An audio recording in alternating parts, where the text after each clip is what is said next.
Welcome back to the Hillbilly RV channel. Today, Cameron and I are working on this little retro travel trailer. It's a modern one, but it's a retro look. Maybe I'll get a shot of the outside here in a minute. This is an insurance job. Most of it's an insurance job. There's some of it's not an insurance job. Cam's down there working on one of those items now. The refrigerator. Lady said the refrigerator's not working, and she's got a little plumbing leak behind the toilet. So Cameron's working on those things. I come up here to get started on this roof, and I wanted to show you this roof because I think this is an excellent place to use Eternabond. Not a huge fan of Eternabond, but it has its applications. Like I say, this is an insurance job. You know, the lady got paid for a new roof, but she just wants to patch it because she's wanting to sell the camper. And so, you know, customer's always right. That's what we're going to do. And actually, as far as I know, the insurance company really doesn't care what you fix, what you don't fix.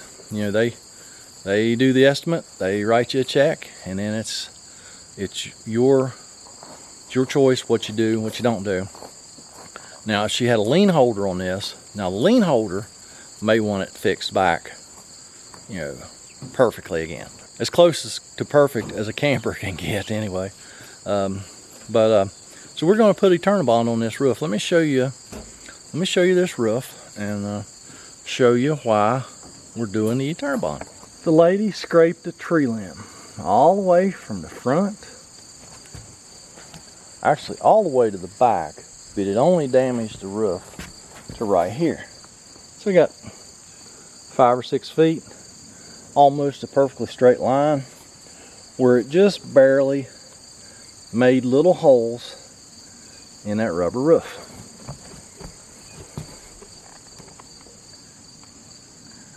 You see what it did? And so we are going to use some 4-inch Eternabond, and we're going to put Eternabond on this place, and it will be just fine. I do notice she had some more duct tape up here on this corner. Let me see. Pulled one piece of duct tape off. I see what was going on there, and there's another big old place. This is already Eternabond. This here. So we will put some more Eternabond on it out here. Yes, we will. All right. Let me show you how we're going to do this. And on this side over here, I think I'll put a little bit of die-core. I have some. I'll try and show you this here in a minute if I don't forget. I have some non-sagging die-core. Hopefully it'll still come out of the tube. We'll put that over on that side. So all we are going to do is going to clean this roof really well.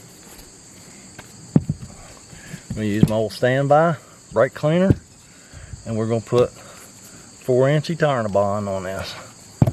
So let me show you real quick how easy this is to clean with brake cleaner.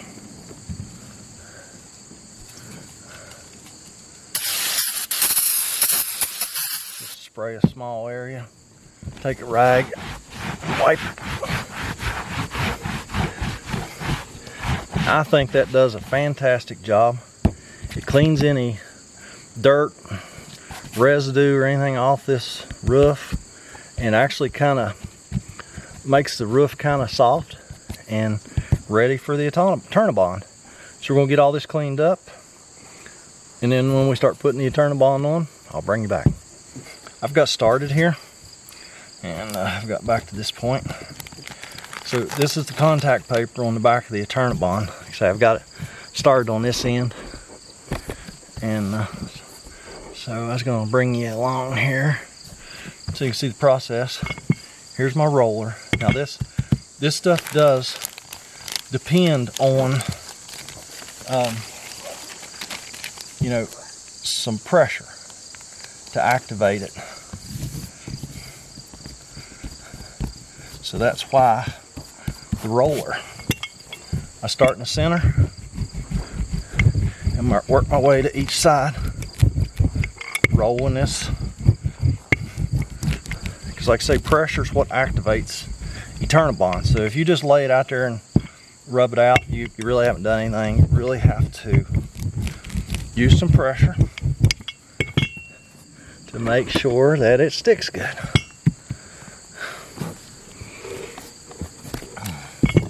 Pull some more contact, the release paper, I guess, off the back of it. Smooth out the wrinkles, and we'll go at it with the roller.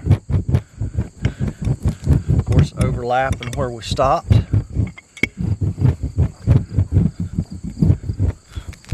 Really getting the edges really good. It's like I say, I mean, there's a lot of places that people use Eternabond that's, I don't think, at all proper. But for this fix here, I think this is just fine. It's like I say, all the lady wants to do is keep the rain out. And she is going to sell her camper.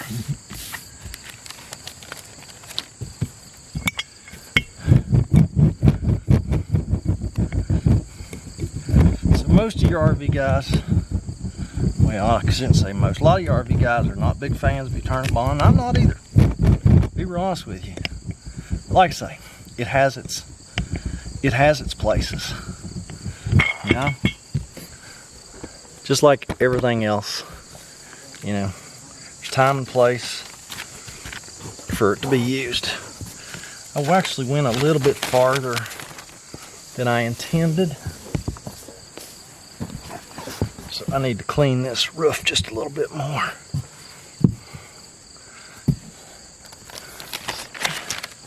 Two about right there.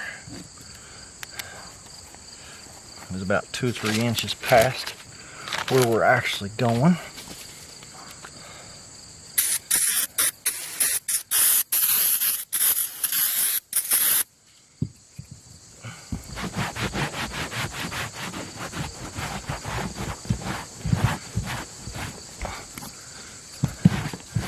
Give that just a second to dry.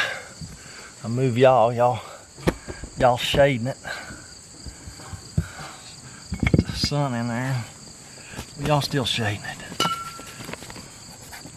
That'd be alright. It's pretty hot, sunny day today. So things dry pretty quickly. Days like that. Let's go ahead and pull the rest of this paper off.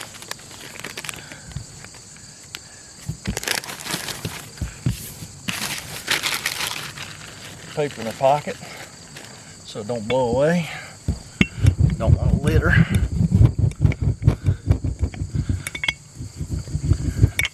There's a little crease here in the roof, so that's why I went this way to make sure that we get it good in contact. Just a second, Cam.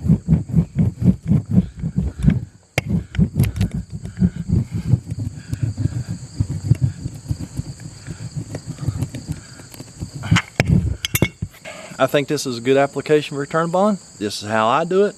Is that the right way? I don't know. It's my way. And we're done here. Let me, hopefully you can see the little line right down there at Eternabond. That's where that scratch was. So we pretty much hit it centered as best we could. We went about 6 inches past it. And this roof repair is done. So I'm done with this roof repair. Once y'all get done, go down there in that comment section, leave me a comment, a criticism, a concern, or a hallucination. Camera's down there, I'm pointing at him. He needs to ask me a question, because I just turned him loose on that fridge. I didn't even say nothing about it. So I guess he's run into something he can't figure out. So I'm gonna go help him. Y'all go figure out what y'all gonna do next. And have a fantastic day. We'll catch you next time. Alright, a little bonus video. That's that Eternabond video, but from ground to 12 volt. Okay. This is a 12 volt system. So you have to go from ground. Anything metal. Hey, yeah. Just go to the metal. Just go right there. Okay. Alright, so which side's coming in from, because Cameron's got 12 volt here, but then we have nothing going to the board. So he removed that little cover right there to expose the overheat. Top one goes to the board. Thank you. So, okay, do you have power on the bottom one?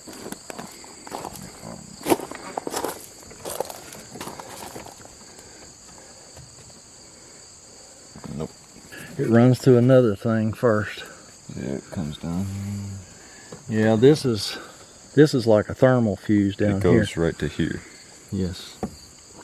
All right, you do have power there. Yeah. Show me.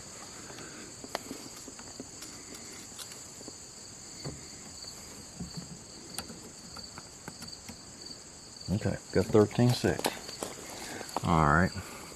Then this little doodad right here is bad then. Okay. If it's not making it to here,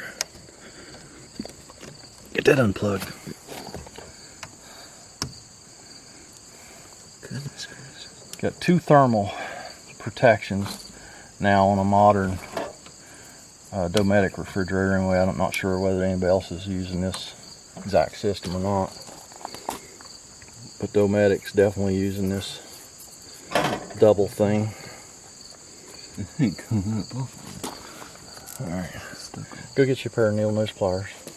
Grab it and wiggle it side to side. It should pop right off there. Squeeze it, get it deep, deep. There you go. Well, you don't pull your connector apart. Alright. Go ahead and take this wire loose over where it comes in the block. Make sure we're in the right one. That's the top one.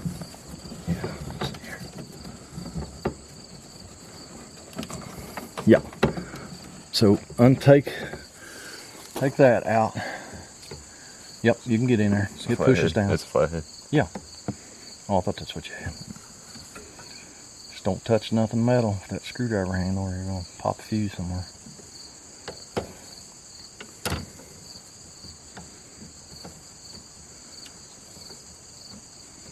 Alright, that should be enough. Get that wire out of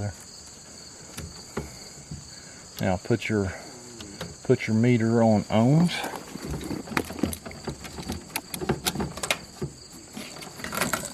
And test across these two wires. And I bet you'll find you have no resistance.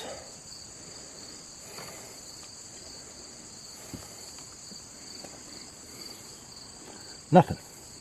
It's open. So this little thermal thing here is bad, which I actually happen to have a couple of those on my truck. So we're going to switch that out. Should fix this fridge. We're going to switch that little thingy out. It's just held under a couple tabs. Rewire it. See what happens. If it fixes it, we probably won't be back. If it don't, we will. Here's that thermal device. This is a sleeve that just slides over this. So there's what it looks like inside. And when I seen that, I realized this is directional. Usually if you see this little, I don't know what this is called, but if it's kind of bullet shaped, which you can see it's kind of sharp on that end and flat on this side, that usually means it's directional.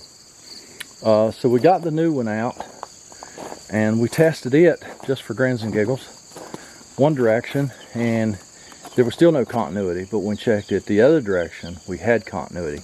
This one, we checked both directions. It didn't have anything. I don't know what happened to it. It doesn't appear to have ever been hot, but it definitely was open. There was no current flowing through that. So it won't work when that happens. Good? Yep.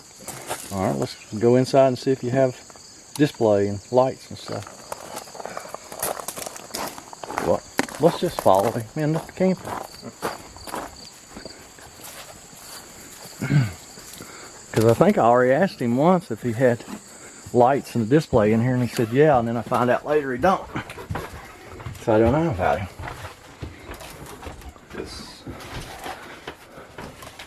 So we got a light. We got a light in, an interior light. Only the fridge has a light.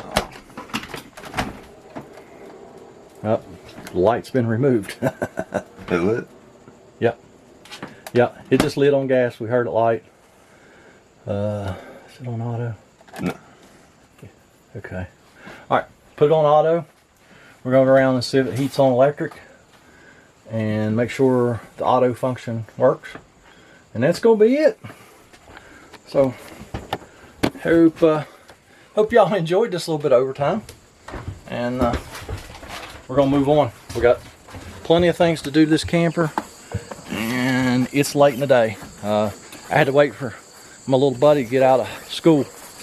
And he don't get out of school till 3 o'clock. So we got a lot to do. So catch y'all later.